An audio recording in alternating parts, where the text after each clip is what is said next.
ಈಗ ನಿಕೋಲಸ್ ಮಡರ ಏನಿದ್ದಾರೆ ಅಧ್ಯಕ್ಷರು ಬರ್ತಿದ್ರು, ಅವರು ಟ್ರೂಪಲ್ಲಿ ಬರ್ತಿದ್ರು ಒಳಗಡೆ ಪ್ರಶಾಂತಿ ನಿಲಯಕ್ಕೆ ಹೋಗ್ಬೇಕಾದ್ರೆ. ಅವ್ರ ಲೀಡರ್ಸ್ ಇರ್ತಾರೆ, ವೆನಿಜುಲಾ ಯಾರೋ ಒಬ್ಬರು ಇರ್ತಾರೆ ಆರ್ಗನೈಸರ್ಸ್, ಅವ್ರಿಗೆ ಕರೆದು ನೀವು ಇಷ್ಟು ಜನ ಒಳಗಡೆ ಬನ್ನಿ ಅಂತ ಹೇಳೋರು. ಈ ಬಾಕ್ಸ್ ಟೈಪ್ ಅಲ್ಲಿ ಇದ್ದಿದ್ರಿಂದ ಎಲ್ಲಾ ಕಡೆ ಸ್ವಾಮಿ ಓಡಾಡ್ಬೋದು. ಅಲ್ಲಿಗೆ ಹೋಗಿ ಒಂದು ಲೆಟರ್ ಕವರ್ ಅಲ್ಲಿ ಇಟ್ಕೊಂಡಿರೋರು. ಏನ್ ಲೆಟರ್ ಅಂದ್ರೆ, ಈಗ ಎಕ್ಸಾಂಪಲ್ ನನ್ಗೇನೋ ಒಂದು ತೊಂದರೆ ಇರ್ತದೆ, ಸ್ವಾಮಿ ನನಗಿಂತ ತೊಂದರೆ ಇದೆ ಅಂತ ಎಲ್ಲ ರೈಟಿಂಗ್ ಅಲ್ಲಿ ಬರ್ಕೊಳ್ಳೋದು, ಸ್ವಾಮಿ ಕೈ ಕೊಡೋದು. ಮಾನ್ಯ ವೀಕ್ಷಕರೇ, ಜಗತ್ತಿನಲ್ಲೇ ಬಹುದೊಡ್ಡ ಚರ್ಚಿತ ವಿಷಯ ಅಂದುಕೊಂಡೇನೆ ನಿಮ್ಗೆಲ್ಲರಿಗೂ ಗೊತ್ತು ವೆನಿಜುಲಾದ ಅಧ್ಯಕ್ಷರಾದ ನಿಕೋಲಸ್ ಮಡೋರಾ ಅವರದು.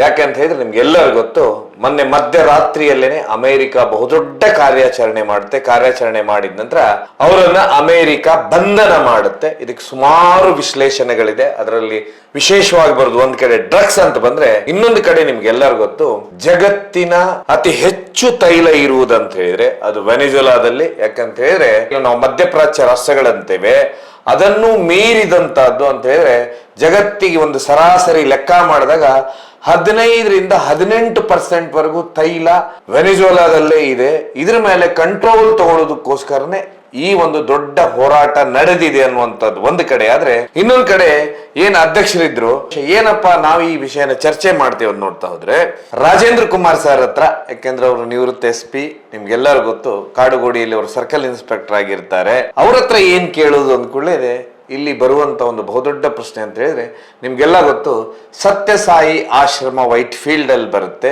89ರಿಂದಾನು ರಾಜೇಂದ್ರ ಸರ್ 2002 ಅವರು ಪೊಲೀಸ್ ಆಫೀಸರ್ ಆಗಿ ಭದ್ರತೆ ಕೊಡ್ತಾ ಇರ್ತಾರೆ. ಸಂಪೂರ್ಣವಾಗಿ ಅವರ ಜವಾಬ್ದಾರಿನೇ ಇರುತ್ತೆ. ಹೀಗಾಗಿ ನಿಕೋಲಸ್ ಮಡೋನಾ ಅವರು ಏನು ಆ ಸಮಯಕ್ಕೆ ಯಾವ ರೀತಿ ಬಂದಿದ್ರು, ಯಾಕೆ ವೆನಿಜುಲಾದವರಲ್ಲಿ ಬರ್ತಾ ಇದ್ರು ಅನ್ನುವಂಥದ್ದು ಅವರ ಹತ್ರನೇ ಕೇಳ್ತಾ ಹೋಗುವ. ವೆನಿಜುಲಾ ದೇಶ ಫಸ್ಟ್ ಸ್ವಾಮಿ ನಿಖರವಾಗಿ ಹೇಳ್ಬೇಕು ಅಂದ್ರೆ ಬೇಸಿಗೆಯಲ್ಲಿ ಪುಟ್ಟಬರ್ತಿಯಿಂದ ವೈಟ್ ಫೀಲ್ಡ್ ಪ್ರಶಾಂತ್ ನಿಲಯಕ್ಕೆ ಬರೋರು. ಯಾಕೆ ಅಂದ್ರೆ ಆಂಧ್ರ ಸ್ವಲ್ಪ ಶೆಕೆ, Karnataka February to April May ಒಂದು 3-4 ತಿಂಗಳ ಅವಧಿಯಲ್ಲಿ Swami rest of the days ಅಲ್ಲೇ ಜಾಸ್ತಿ ಇರೋರು. ಬಿಸಿಲು ಬೇಗ ಜಾಸ್ತಿ ಆದಾಗ ಸ್ವಾಮಿ ವೈಟ್ ಫೀಲ್ಡ್ ಬರೋರು. 3-3.5 ತಿಂಗಳು ಇರೋರು, ಇಲ್ಲಿ 4 ತಿಂಗಳು ಇರೋರು ಕೆಲವು ಟೈಮು. ಇದಲ್ಲದೆ ಊಟಿ ಕೂಡ ಆಶ್ರಮ ಇದೆ, ನೀಲಗಿರಿಸ್ ಊಟಿಲಿ ಆಶ್ರಮ ಇದೆ, ಕೊಡೈಕೆನಾಲ್ ಅಲ್ಲೂ ಇದೆ. ಅಲ್ಲಿಗೂ ಹೋಗ್ತಾ ಇರ್ತಾರೆ. ಅತಿ ಬೇಸಿಗೆ ಆದಾಗ ಅಲ್ಲಿಗೂ ಹೋಗೋರು. ಬಟ್ ಅಲ್ಲೆಲ್ಲ ಜಾಸ್ತಿ ಇರ್ತಿರ್ಲಿಲ್ಲ ಸ್ವಾಮಿ. ಇವೆಲ್ಲ ಯಾಕೆ ಗೊತ್ತು ಅಂದ್ರೆ ನಮ್ಗೆ, ನಾನಲ್ಲಿ ಲೋಕಲ್ ಸಬ್ ಇನ್ಸ್ಪೆಕ್ಟರ್ ಆಗಿದ್ದೆ, ಕಾಡುಗೋಡಿ ಸಬ್ ಇನ್ಸ್ಪೆಕ್ಟರ್ ಇದ್ದೆ, ವೈಟ್ ಫೀಲ್ಡ್ ಸಬ್ ಇನ್ಸ್ಪೆಕ್ಟರ್ ಇದ್ದೆ, ಅಲ್ಲೇ ವೈಟ್ ಫೀಲ್ಡ್ ಸರ್ಕಲ್ ಇನ್ಸ್ಪೆಕ್ಟರ್ ಇದ್ದೆ 5 ವರ್ಷ. ಟೋಟಲ್ ನಾನು 11-12 ವರ್ಷ as sub inspector and circle inspector ಅಲ್ಲಿ ಕೆಲಸ ಮಾಡಿ. ಸ್ವಾಮಿ ಆಶ್ರಮ ನಮ್ಮ ಲಿಮಿಟ್ಸ್ ಅಲ್ಲಿ ಇದ್ದಿದ್ರಿಂದ ಅದಕ್ಕೆ ಭದ್ರತೆ ಒದಗಿಸೋದು first and foremost work of local police. ನಾವು ಅದನ್ನ ಸರಿಯಾಗಿ ನೋಡ್ಕೊಳ್ಳೇಬೇಕಿತ್ತು. ಕಾರಣ ದೇಶ ವಿದೇಶಗಳಿಂದ ಸ್ವಾಮಿ ಆಶ್ರಮಕ್ಕೆ ಶಿಷ್ಯರಲ್ಲ, ನೀವು ಹೇಳಿದ್ರು ಶಿಷ್ಯರಲ್ಲ, ಡಿವೋಟೀಸ್, ಭಕ್ತಾದಿಗಳು ಎಲ್ಲ ದೇಶಗಳಿಂದ ಬರೋರು. ಈ ಯಾವ ದೇಶ ಹೆಸರು ಹೇಳಿ ಆ ದೇಶದಿಂದ ಬರೋರು, ಅಷ್ಟು ಪ್ರಸಿದ್ಧಿ ಸ್ವಾಮಿ ಇದ್ದಾಗ. ನಮ್ಮ ಲೋಕಲ್ ಅಂದ್ರೆ ನಮ್ಮ ವೈಟ್ ಫೀಲ್ಡ್, ಕಾಡುಗೋಡಿ, ಬೆಂಗಳೂರು, ಆಂಧ್ರ ಎಲ್ಲ ಕಡೆಯಿಂದ ಬರೋರು ವೈಟ್ ಫೀಲ್ಡ್ಗೆ. ಇದು ಒಂಥರ ಜಾತ್ರೆ ವಾತಾವರಣ. ಬಂದ್ರೆ ಸ್ವಾಮಿಗಳು ದೊಡ್ಡ ಜಾತ್ರೆ. ಇಡೀ ವೈಟ್ ಫೀಲ್ಡ್ ಕಾಡುಗೋಡಿಲಿ ಯಾವ ರೂಮು ಸಿಗ್ತಿರ್ಲಿಲ್ಲ, ಯಾವ ಲಾಡ್ಜು ಸಿಗ್ತಿರ್ಲಿಲ್ಲ. ಇಲ್ಲಿ ಹೇಗೆ ಅಂದ್ರೆ ಪ್ರತಿಯೊಬ್ರು ಕೂಡ ಒಂದು ಮನೆ ಇದ್ರೆ ಒಂದು 4-5 ಫ್ಲೋರ್ ಕಟ್ಸಿ ಎಲ್ಲ single bed, double bed rooms ಮಾಡಿಸ್ಬಿಟ್ಟಿರ್ತಾರೆ. ಒಬ್ಬೊಬ್ರು ಓನರು ಒಂದೊಂದು 50-100 ರೂಮ್ ಇಟ್ಕೊಂಡಿರ್ತಾರೆ. ಯಾವ ಸಹ ಬಾಡಿಗೆಗೆ ಸಿಗ್ತಿರ್ಲಿಲ್ಲ, ಅಷ್ಟು ರಶ್. ಪ್ರಶಾಂತಿ ನಿಲಯದಲ್ಲೇ ಸಹ ಕೆಲವು ರೂಮ್ಗಳಿದಾವೆ ಡಿಗ್ನಿಟರೀಸ್ಗೆ, ಅಲ್ಲೂ ಕೂಡ ಫಿಲಪ್ ಆಗ್ಬಿಡೋದು, ಅಷ್ಟು ಡಿಮ್ಯಾಂಡು. ಎಲ್ಲ ಬೆಂಗಳೂರಿಂದ ಲಾಡ್ಜಸ್ ಇಂದ, ಒಳ್ಳೊಳ್ಳೆ ಹೋಟೆಲ್ಸ್ ಇಂದ ಅಲ್ಲಿಂದ ರೂಮ್ ಮಾಡಿ ಸ್ಟೇ ಮಾಡಿ ಬೆಳಿಗ್ಗೆ ಹೊತ್ತು ಬರೋರು ಎಲ್ಲಿಗೆ, ವೈಟ್ ಫೀಲ್ಡ್ ಪ್ರಶಾಂತಿ ನಿಲಯ ಇದಕ್ಕೆ ಸ್ವಾಮಿ ದರ್ಶನ್ಗೆ. ದರ್ಶನ್ ಯಾವ ರೀತಿ ಅಂದ್ರೆ ಬೆಳಿಗ್ಗೆ 6:45ಗೆ 6:45ರಿಂದ 7:15 ಅರ್ಲಿ ಮಾರ್ನಿಂಗ್ ಅಲ್ಲಿ ಸ್ವಾಮಿ ಪ್ರಶಾಂತ್ ನಿಲಯ ಹಾಲ್ಟ್ ಆಗಿರೋರು, ಅಲ್ಲಿಂದ ದರ್ಶನಕ್ಕೆ ಬರೋರು. ದರ್ಶನ್ ಅಂದ್ರೆ ಮೊದಲು ಅತಿ ಹಿಂದೆ ನಾವೆಲ್ಲ ಸಬ್ ಇನ್ಸ್ಪೆಕ್ಟರ್ ಆಗಿದ್ದಾಗ ಒಂದು ಚಿಕ್ಕದು ಅರಳಿ ಮರ ಟೈಪು ಬನ್ನಿ ಮರನ ಯಾವ್ದೋ ಇತ್ತು, ಒಂದು ಮರ, ದೊಡ್ಡ ಮರ. ಅದ್ರ ಕೆಳಗಡೆ ಆ ಮರ ಸುತ್ತ ಒಂದು ಕಟ್ಟೆ ಕಟ್ಟಿದ್ರು, ಅದ್ರ ಮೇಲೆ ಸ್ವಾಮಿ ಒಂದು ಚೇರ್ ಹಾಕೊಂಡು ಕೂತ್ಕೊಳ್ಳೋರು. ಅಲ್ಲಿಂದ ನೋಡಿದೀವಿ ನಾವು, ಅಲ್ಲಿಂದ ಬಂದೋಬಸ್ತ್ ಮಾಡಿದ್ವಿ 89ರಿಂದ. ಬರ್ತಾ ಬರ್ತಾ ಬರ್ತಾ ಬರ್ತಾ ಗ್ರ್ಯಾಜುಯಲ್ ಆಗಿ ಡಿವೋಟಿ ಜಾಸ್ತಿ ಆದಾಗೆ ಇದು ರಶ್ ಕಂಟ್ರೋಲ್ ಮಾಡೋಕ್ಕಾಗಲಿಲ್ಲ, ಅವ್ರಿಗೆ ಡಿವೋಟೀಸ್ಗೆ ತೊಂದರೆ ಆಗುತ್ತೆ, ಅನಾನುಕೂಲ ಆಗುತ್ತೆ ಸ್ವಾಮಿ ದರ್ಶನ ಮಾಡೋಕ್ಕೆ ಅಂತ ಗೊತ್ತಾದ್ಮೇಲೆ ಆಶ್ರಮದವರು ಏನು ಮಾಡಿದ್ರು, ಒಂದು 2,500 ಕೆಪಾಸಿಟಿ ಕೂತ್ಕೋಬಹುದು ಆ ತರದ್ದು ಒಂದು ದೊಡ್ಡ ಹಾಲ್ ಮಾಡಿದ್ರು. ಒಂದು ಸ್ಟೇಜ್ ಮಾಡಿದ್ರು. ಆ ಸ್ಟೇಜ್ ಅಲ್ಲಿ ಒಂದು 8 ಫೀಟ್ ಹೈಟ್ ಇರೋದ ಸ್ಟೇಜು, ಅಲ್ಲಿ ಸ್ವಾಮಿ ಚೇರ್ ಹಾಕಿ ಅಲ್ಲಿ ಸ್ವಾಮಿ ಕೂತ್ಕೊಳ್ಳೋರು, ಕೆಳಗಡೆ ಭಕ್ತಾದಿಗಳೆಲ್ಲ ಭಾರಿ ಸಿಸ್ಟಮೆಟಿಕ್ ಆಗಿ ಬಾಕ್ಸ್ ಟೈಪ್, ಏಜ್ ಆದವರೆಲ್ಲ ಮುಂದೆ, ಕಡೆ ಲೇಡೀಸು ಒಂದ್ ಕಡೆ ಜೆಂಟ್ಸು, ವಯಸ್ಸಾದವರು ಮುಂದೆ, ವಯಸ್ಸಾಗದೆ ಇದ್ದ ಸ್ವಲ್ಪ ಹಿಂದೆ, ಈ ರೀತಿ ಒಂದು ಸಿಸ್ಟಮ್ ಇತ್ತು. ಅಲ್ಲಲ್ಲಿ ಬಾಕ್ಸ್ ಟೈಪ್ ಮಾಡೋರು. ಸ್ವಾಮಿ ಬಂದವರು ಬೆಳಿಗ್ಗೆ 6:45 ಬಂದ್ರೆ ಈ ಬಾಕ್ಸ್ ಟೈಪ್ ಅಲ್ಲಿ ಇದ್ದಿದ್ರಿಂದ ಎಲ್ಲಾ ಕಡೆ ಸ್ವಾಮಿ ಓಡಾಡ್ಬೋದು. ಅಲ್ಲಿಗೆ ಹೋಗಿ ಪ್ರತೀತಿ ಹೇಳ್ತಾ ಇದ್ದೀನಿ, ಒಂದು ಲೆಟರ್ ಕವರ್ ಅಲ್ಲಿ ಇಟ್ಕೊಂಡಿರೋರು. ಏನ್ ಲೆಟರ್ ಅಂದ್ರೆ, ಈಗ ಎಕ್ಸಾಂಪಲ್ ನನ್ಗೇನೋ ಒಂದು ತೊಂದರೆ ಇರ್ತದೆ, ಸ್ವಾಮಿ ನನ್ಗಿಂತ ತೊಂದರೆ ಇದೆ ಅಂತ ಎಲ್ಲ ರೈಟಿಂಗ್ ಅಲ್ಲಿ ಬರ್ಕೊಳ್ಳೋದು, ಸ್ವಾಮಿ ಕೈ ಕೊಡೋದು. ಸ್ವಾಮಿ ಆ ಲೆಟರ್ ಟಚ್ ಮಾಡಿದ್ರೆ ಒಳ್ಳೇದಾಗುತ್ತೆ. ಭಾಷೆ ಸಾಮಾನ್ಯವಾಗಿ ಸ್ವಾಮಿ ತೆಲುಗೆ ಮಾತಾಡ್ತಿದ್ವಿ, ಸ್ವಲ್ಪ ಕನ್ನಡ ಮಾತಾಡೋರು. ಈ ಲೆಟರ್ ಎಲ್ಲಾನು ನೀವು ಎಲ್ಲಾರು ಲೆಟರ್ ತರ್ತಾರಲ್ಲಿ, 2,000 ಜನ ಸೀಟಿಂಗ್ ಕೆಪಾಸಿಟಿ ಇದ್ರೆ 2,000 ಜನನು ಸಾಮಾನ್ಯವಾಗಿ ಲೆಟರ್ ತಂದಿರ್ತಾರೆ, ಗ್ರಿವೆನ್ಸಸ್. ಆದ್ರೆ ಸ್ವಾಮಿ ಎಲ್ಲೋ ನಾಮಿನಲ್ ಆಗ ಅಲ್ಲೊಂದು ಇಲ್ಲೊಂದು ತಗೊಂಡೋಗೋರು, ಸ್ವಾಮಿ ಕೈಲೇ ಇಟ್ಕೊಂಡು ತಗೊಂಡೋಗೋರು. ಇದಾದ್ಮೇಲೆ ಸ್ವಾಮಿ ಮೇಲ್ಗಡೆ ಸೀಟ್ ಸ್ಟೇಜ್ ಮೇಲೆ ಅವರ ಚೇರಲ್ಲಿ ಹೋಗಿ ಕೂತ್ಕೊಳ್ಳೋರು. ಭಜನೆ ನಡೆಯೋದು, ಒಂದು 1/2-3 ಗಂಟೆ ಭಜನೆ ಆಗುವಾಗ ಪಿನ್ ಡ್ರಾಪ್ ಸೈಲೆನ್ಸ್ ಇರೋದು. ಭಜನೆ ಹಾಡಕ್ಕೆ ಹಾಡುಗಳನ್ನ ಹಾಡಕ್ಕೆ ಸ್ವಾಮಿ ಮೇಲೆ ಭಕ್ತಿ ಗೀತಗಳು ಅವು ಇವು ಎಲ್ಲ ಹಾಡೋರು. ಇದಾದ್ಮೇಲೆ ಸ್ವಾಮಿ ವಾಪಸ್ ಅವರ ಪ್ರಶಾಂತಿ ನಿಲಯಕ್ಕೆ ಹೋಗೋರು.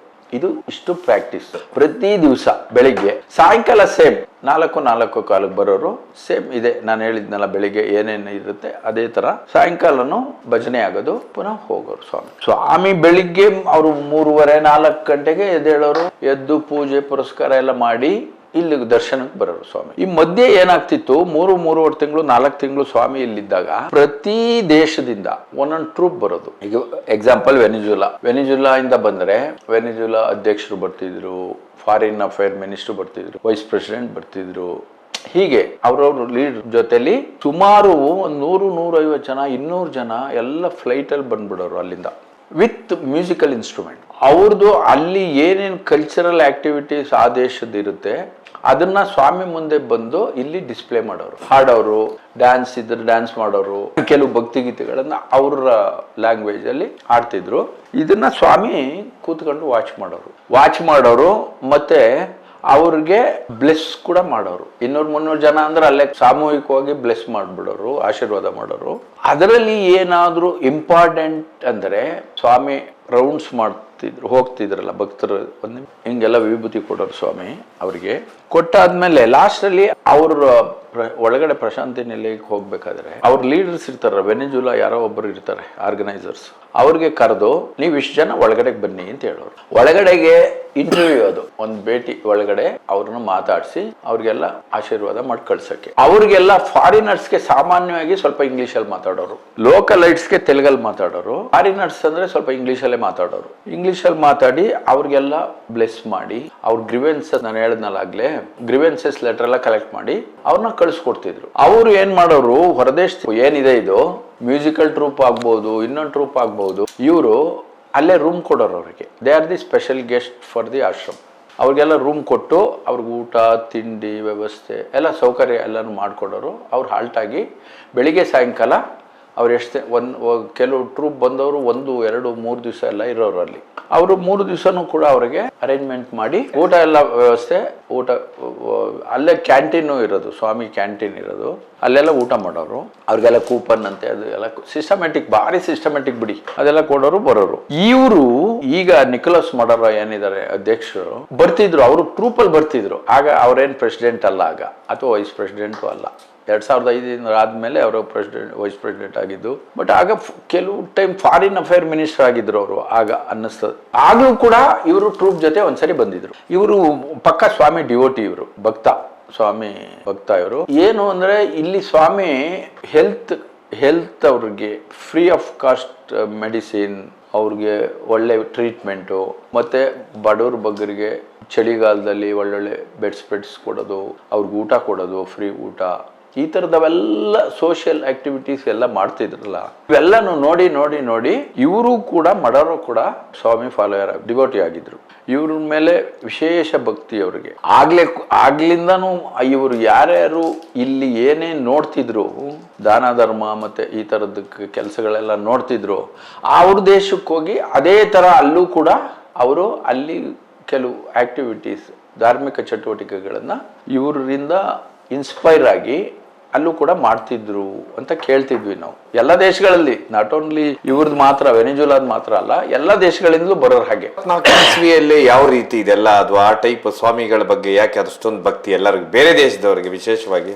ಇಲ್ಲಿ ಒಂದು 50% ನಮ್ಮ ಇಂಡಿಯಾ ಲೋಕಲೈಟ್ಸ್ ಆದ್ರೆ ಇನ್ನ 50% ಡಿವೋಟೀಸ್ ಫಾರಿನರ್ಸ್ ಇದ್ರು. ಬಿಕಾಸ್ ಆಫ್ ಆ ಡಿಸಿಪ್ಲಿನ್, ಪ್ರೇಯರ್, ಆಮೇಲೆ ಈ ಈ ಸಮಾಜಮುಖಿ ಕೆಲಸಗಳು ಏನಿದೆ, ಆಮೇಲೆ ಕಂಪ್ಯಾಷನೇಟ್ ಏನಂದ್ರೆ ಸ್ವಾಮಿ ಆಶ್ರಮದಲ್ಲಿ ಆ ಒಂದು ಪ್ರೀತಿ ಒಂಥರ ಜಾಸ್ತಿ ಜನಗಳ ಬಗ್ಗೆ.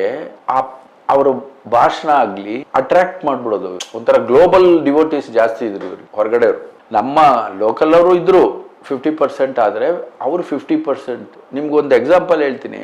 ಫಾರಿನರ್ಸ್ ಏನಾದ್ರು ಬಂದರೆ, ಸ್ವಾಮಿ ಪುಟ್ಟಬರ್ತಿಲಿದ್ರೆ ಅಲ್ಲೇ ಇರೋರು 6 ತಿಂಗಳು, ಸ್ವಾಮಿ ಇದಕ್ ಬಂದ್ರೆ ವೈಟ್ ಫೀಲ್ಡ್ ಬಂದ್ರೆ ಇಲ್ಲಿ 3 ತಿಂಗಳು ಇರೋರು ಅವ್ರ ಜೊತೆನೆ. ಅವ್ರದ್ದು ಇಷ್ಟೇ ಕೆಲಸ, ರೂಮ್ ಮಾಡ್ಕೊಳ್ಳೋದು, ಬೆಳಿಗ್ಗೆ ಪ್ರೇಯರ್ ಬರೋದು, ಸಾಯಂಕಾಲ ಪ್ರೇಯರ್ ಬರೋದು, ಇದೇ ಕೆಲಸ.